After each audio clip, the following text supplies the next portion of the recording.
Hi, everybody. Welcome to Interesting AF or Interesting as Fuck, as my kids say, as they curse, and that's a problem. But anyway, Yeah. welcome to our Doc is In episode, which, if you heard our last episode was all about what scientists learned about us as in the proverbial humans, us, during COVID. And Elaine really kind of brought us to a great documentary about what happened to the Earth, which was one of the lessons that scientists learned. But a great documentary called the year the Earth changed, Yep. and and it's on Apple TV, and it was about 48 minutes, and it was narrated by the great Sir David Attenborough. And I hope that he has like sleep casts, where like he just talks me to sleep. He probably does. He probably does I somewhere. mean, the man John Legend does Oh, I like that. I like on his voice. Headspace. On Headspace. I mean, David Attenborough is what, 98 years old? And I feel like they were pumping out a whole lot of stuff with him because they're like, oh shit, this guy's over 95. Like, but like, goddamn, I hope he lives another 98 years. Let's Yes, protect him at all please. costs. He's an international treasure. International treasure. International. Much like Warren Buffett this week, that, was foresaw many things. I've read no news from last week. Last week was just Don't insane. do it. But Don't do it. But the memes the are memes, fire. the memes were good. The internet killing it. But this was a nice little, 48-minute long refresher to go back to, although reliving those COVID days is interesting. But it's been 5 years, almost like to the day. So it makes sense to kind of relive some of it. The fact that it's been half a fucking decade, which is insane. Half a fucking decade. That my child is half a fucking decade. Yes. Because I gave birth right the month before everything shut down. Sure did. Which, by the way, ironically, when I was like, wash your hands, and my parents were like, you know what? Simmer down. I'm like, I'm always right. It would, I think, what's really interesting is that, it's been 5 years. And I think one of the big takeaways from this documentary is it didn't take all that long for the Earth to heal herself. Like, this came out in 2021, and I think it came out pretty early on in 2021. And I think all the footage was done over 9 months, essentially from the start of lockdown until the end of 2020. Because I remember when we watched this, we watched it right when it came out. And I was like, I can't believe how quickly this came out and how quickly this stuff happened. I mean, just at the beginning, they talk about in India, you could see the Himalayas for the first time in 30 years, like a week into shutdown. I don't think if you can see that, but like I'm getting like goosebumps. Like, and that was my what the fuck moment. Like right Okay. there. I was like, what do you mean you can't see them? Like I didn't even know you couldn't see them. And then that just like 3 weeks after you could, because that's how much like guys, climate change It's real. is real, and it is induced by the shit we do. That doesn't mean that we need to find solutions, but God, 3 weeks and you could see the Himalaya. That's like insanity. Yes. And I think what this documentary does a really good job of, and Sir David Attenborough is very open. Like he's says all the time in his documentaries, like, we have to be better to the planet. But I think this did a really nice job of just taking the facts, like even people who don't believe in climate change or don't believe our humanity's impact and cause of it, the way we play into it. I think they do such a good job in this one of being like, we're just showing you exactly what happened. Like, take that and interpret that how you will. But because the other part of this is now, because humans have been a part of the planet for so long, and because we interact with our environment so much, there was half of that message was, we guys, let's do better because, like, look what we could have. And some of that message was, but we're also not saying that humans are the worst. Like, we are part of the process. We all can't survive without each other. It's an ecosystem for a reason. Um, and just the way that some of those animals like interacted with the things that we've built, with how migration patterns had to change, or they just, it's adaptation, right? That's what every living thing has had to deal with at all times. But it was just so crazy to see it. And in 9 months, this stuff happened and That's healed. that's what gets me the most. Like, it's not even like we don't even have to change that much even, right? Yes, of Nope. course this was an extreme case where you Yep. like, No altered, air but and I travel. really what Yeah. whatever. Like, we didn't need to go to zero. Like, oh, Right. those numbers about how many tourists, and then it goes, and then it went to zero. And I was like, holy Insane. shit, That's that's a right. That's right. like um I think it just goes to show that we don't need to go to an extreme to help a situation, right? We don't need to go to an extreme. All I hear is Billy Joel. We don't, we didn't start the fire, Nope. but we can help it kind of less burn a hole in the ozone layer, even though the ozone layer is, getting better, blah, blah, blah. But, I think we want to see change. I think most people want to preserve things, right? There's always, when we're kids, we're like, what's your favorite animal? That's like part of you when you Right. grow up. Like, what's your favorite animal? Do you like giraffes? Do you like cheetahs? Do you like whatever? And we could do things to support them, right? Maybe not in a, and I like how the documentary ends with a lot of recommendations, right? It doesn't Yeah. say, cut completely everything. It's like, oh, do some hours where you don't do things, or so, you know again, like I said, like the documentary says, we're not the bad guy. We're part of the ecosystem, and we're the good guy in the sense that we can think through solutions that work for everybody. Right. What is your favorite animal? My favorite animal? I don't have one. Really? That's like, I just like animals. Like, I don't think about animals in that sense. Like, if that makes any sense. I don't know. We never had a pet growing up. Okay. But Um like when you go to the zoo or you go to an aquarium, like, what's the thing you're most excited to see? I really like whales, even though you don't see whales in like aquariums. 'Cause But like, there you go. I think it's because of the sheer size of it. Like, the Yeah. sheer size of whales. It boggles the mind at Well, and there how was big that they are. piece in the beginning that whales started interacting with their children differently during that time. Yep. Communication changed, Yep. uh, because they didn't have to battle with ships and fishing, and like, it's truly amazing how quickly that all healed itself. Yeah, and it's amazing noise pollution. I loved how it went into Mhm. all types of pollution, not just like air, not it went into even noise pollution, right? The Light cheetahs pollution. example, the whales example, like it went into the concept of different types of pollution because it's not just one thing over another. It's not about the amount of trash we have. It's not just that. It's all together. Um and I think there's a lot of talk about we're seeing the third extinction, right? The first big extinction was the dinosaurs.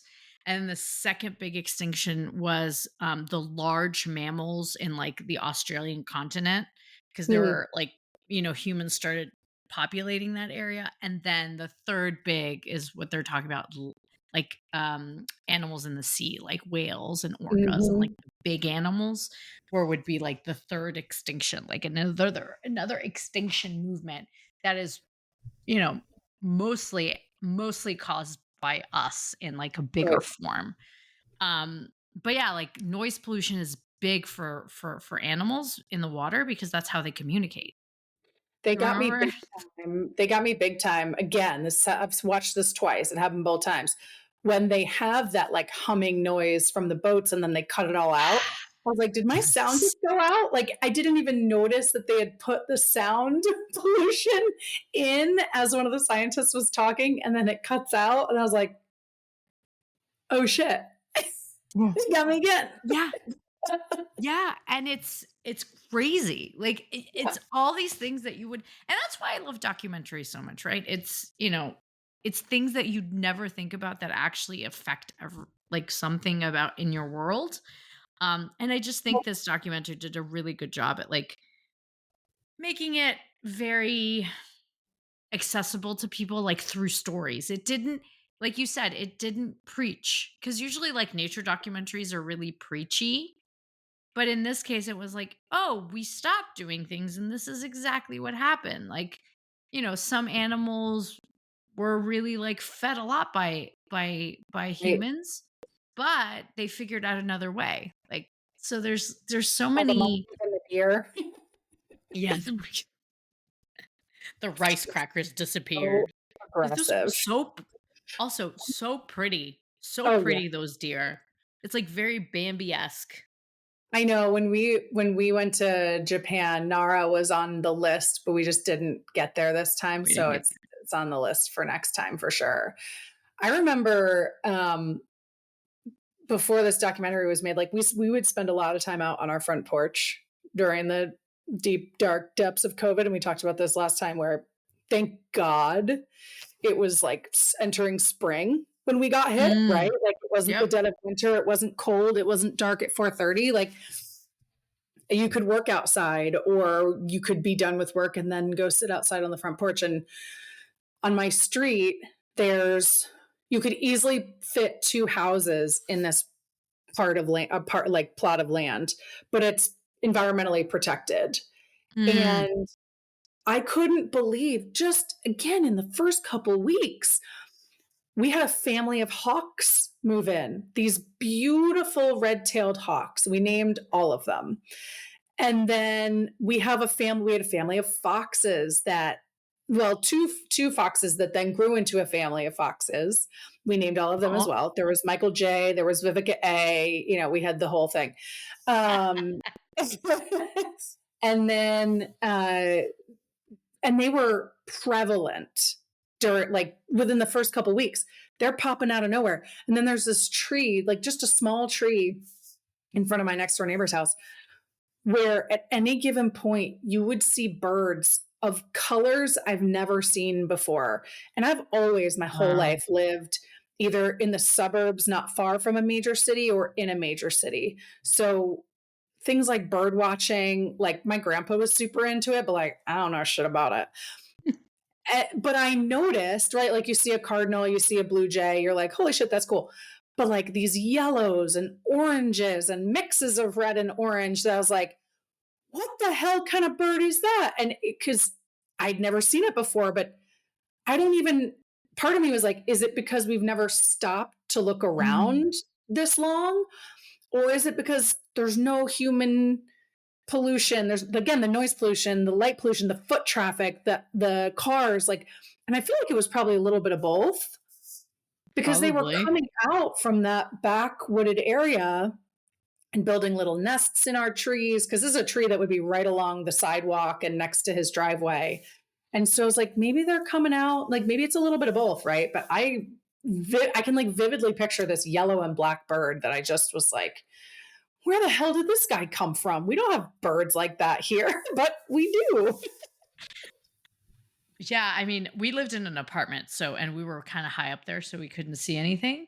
Yeah. Um, and, um, and so, I don't know, I think there's a lot of different things that we can infer, but I agree, I think it's a little bit of both.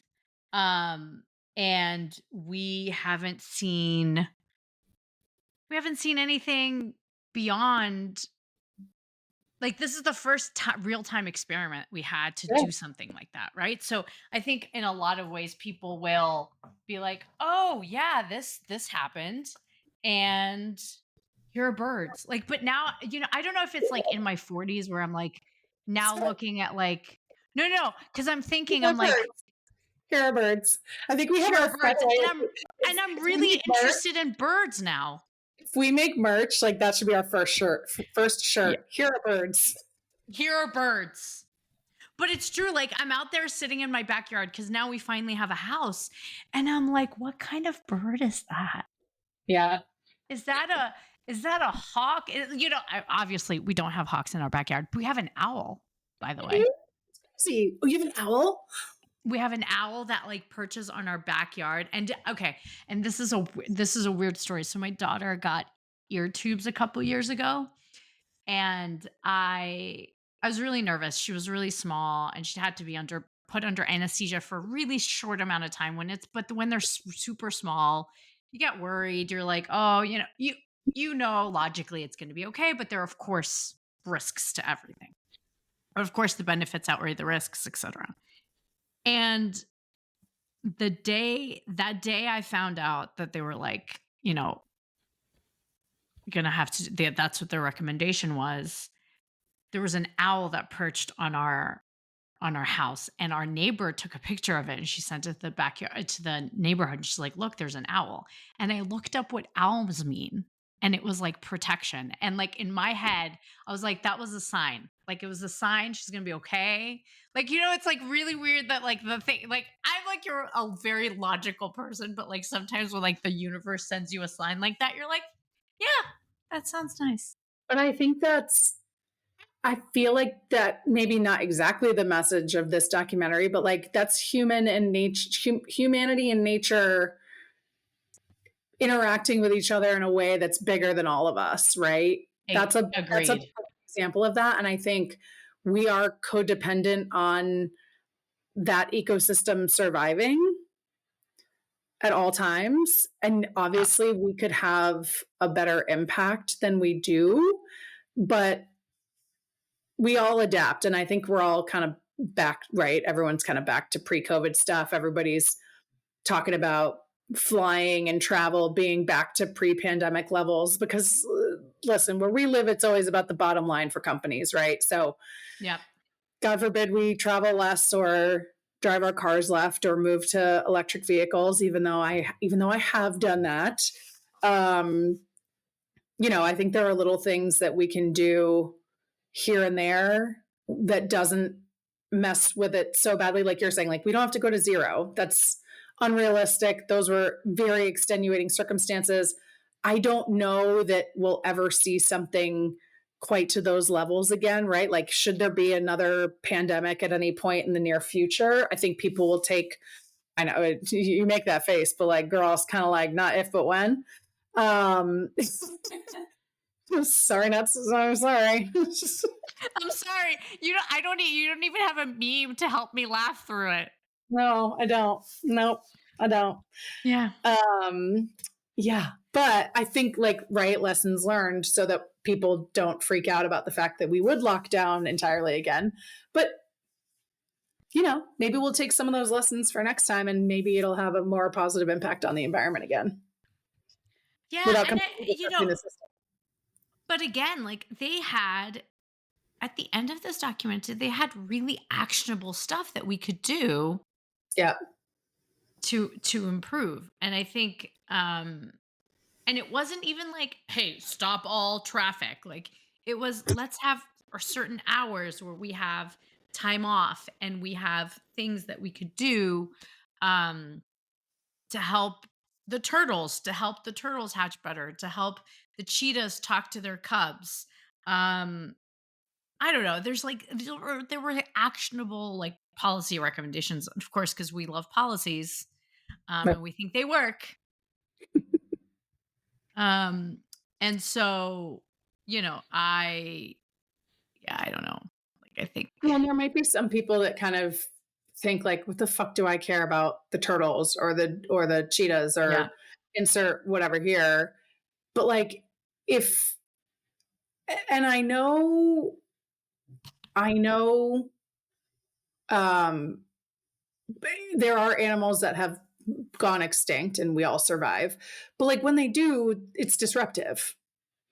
Other animals are impacted, we're impacted. And so like I'm not saying you have to then make your whole life mission about the turtles. Like I still think it's just replacing plastic straws ain't gonna do shit. Like Oh yeah, it's not it's going to do one anything. And like, do anything. It's one small thing we can do, but like for fuck paper straws. But in garbage. Oh, I was in Amsterdam. This would have been in 2018, and one of the most creative. This was hands down the most creative non-plastic straw. They gave like raw like bucatini, so like the big round hollow spaghetti as your straw because it's also a cold drink that it's in.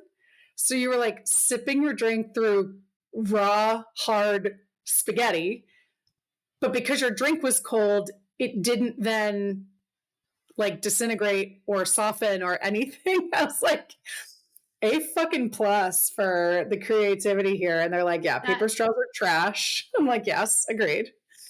that's like So I thought that was super interesting. smart. I That's like know. super smart. Yeah. And But like, I so think, anyway, yeah, I don't know. I think the environment is complicated and we get it. Like we're not just humans like hanging out. We're not just humans hanging out without consequences of our actions, right? yeah. We do things and things happen in reaction. And it's true, like, yes, we generate a lot of trash. When my babies use disposable diapers, and I'm sure, and every time I use them, I was like, yeah, this sucks, but I'm not going to use reusable What diapers. else are we supposed to do with that? Calm the fuck on. The amount of You know what I water, mean? the amount of water you would have to use to wash them how many every day? You'd be doing a load of laundry every day. Like, right, there's only so much we can do. We can all be reasonable and just try to do better with Yeah. particular things. Or, let's have some scientific advancement that, like, you know, looks at it and says, let's improve the things that are disposable. Like, there's some really great things happening. Like, they found, I think, a worm that eats plastic. Yes. Yes, I did read that. I did read that. But here's another point that may take us on a totally different tangent, which I think is fine. The discussion about sustainability and climate change is a first world problem. We are very privileged to be able to have this conversation at all. What will actually change the world is like the funding needs to go towards third world countries that are still burning wood in their tarp covered quote unquote homes. And this was probably 10 years ago, but 90% of the world's the stat's insane, and I will probably look this up and be wrong, but I think it was something like 90% of the plastic that ends up in the ocean comes from 7 rivers, and they're located between 2 countries. And I think you can pretty easily guess which countries they are. I'm gonna blow up their spot here. But so until things like that are fixed, we can get rid of all the plastic straws and single use plastic bags we want, but it ain't gonna do shit. It's just not gonna do shit.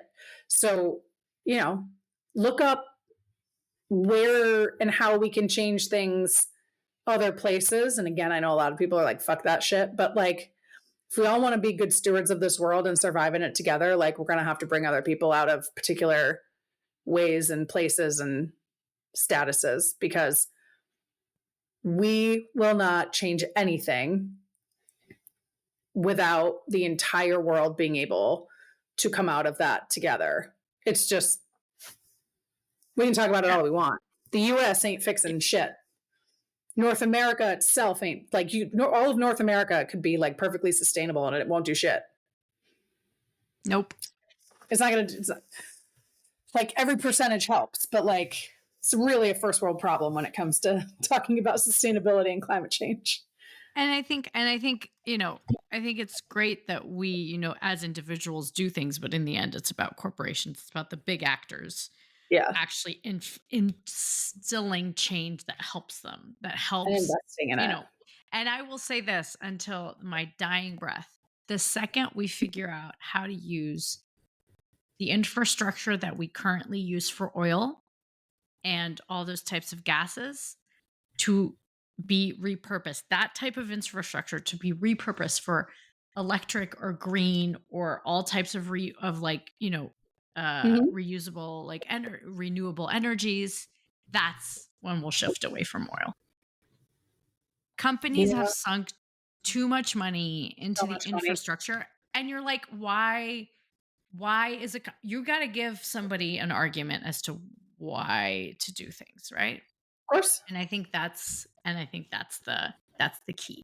The key is, where is the argument that you give people in order to do that?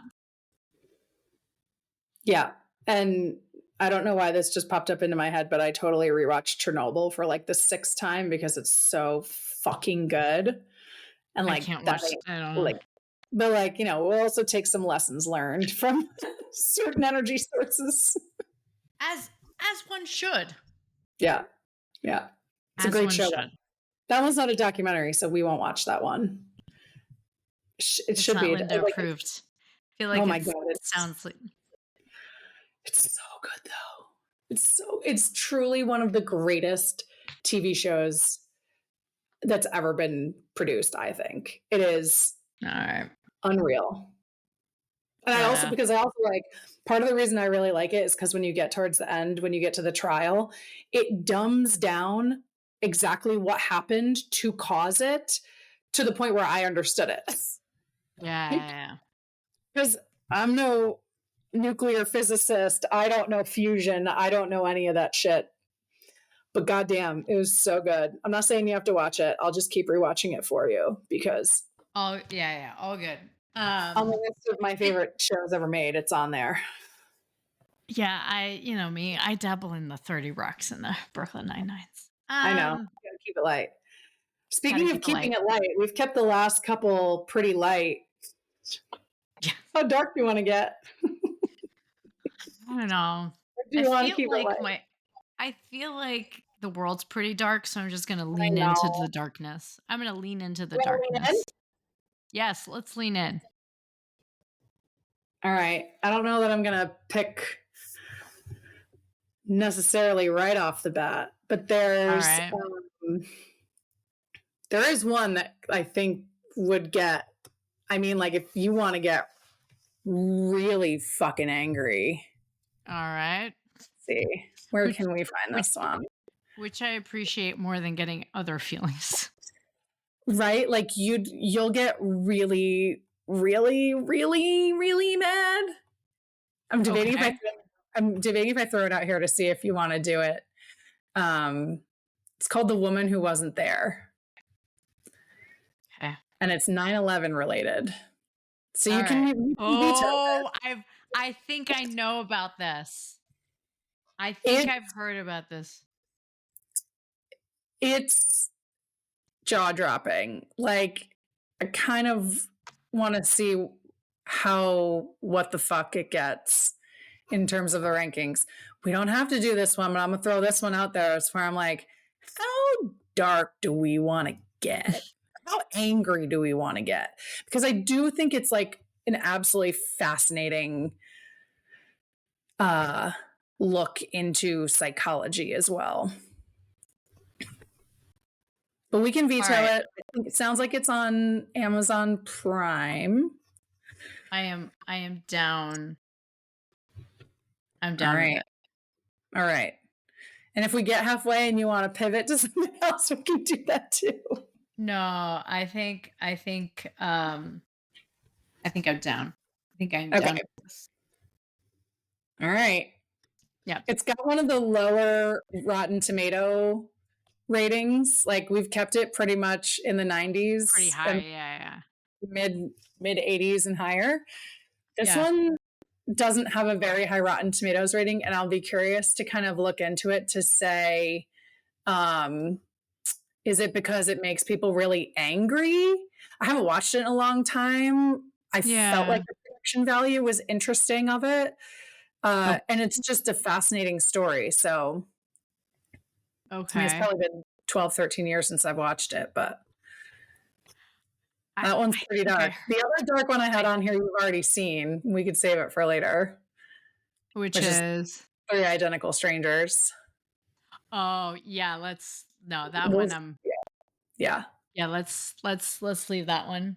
Okay. Um, All right. all We'll do right. the woman who wasn't there. The woman who wasn't there, but next episode, we are going to be delving into a topic that I think is near and dear to the both of us. And we, had chatted, and a lot of people are talking about what Chappell Roan had said on an interview about motherhood and how most of the women that she knows are not doing well. And I think that should be our next episode, given that, we both have, many things that we've discussed in the past about motherhood, but I think it might be a great kind of time to talk about it again, and to kind of, jump into the discourse, as it were. But yeah, but thanks so much for joining us today on talking about Our Wait, Doc is In. before, Oh, before we go leave, I ahead, need Elaine. your weapon rating. Oh yeah, what the fuck? I have to say was a 10. Only for Okay. like the first like 10. I had like chills. The second like they saw the Himalayas, I was like, That was good. All right, good. I was like, I yeah. wouldn't be All right. shocked if it was, lower, because this one's not quite a what the Yeah. fuck. But yeah, that's No, but like the Himalayas, the second like he saw I was like the second they showed up, I was like, ah, it was okay. magnificent. Sorry. Please conclude our episode. No, no, no, no, no, no. That's all good. I completely forgot about that.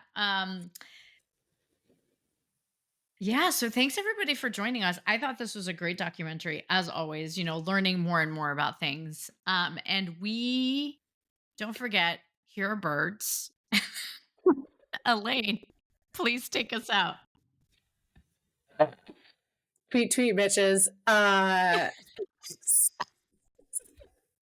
Stay interesting.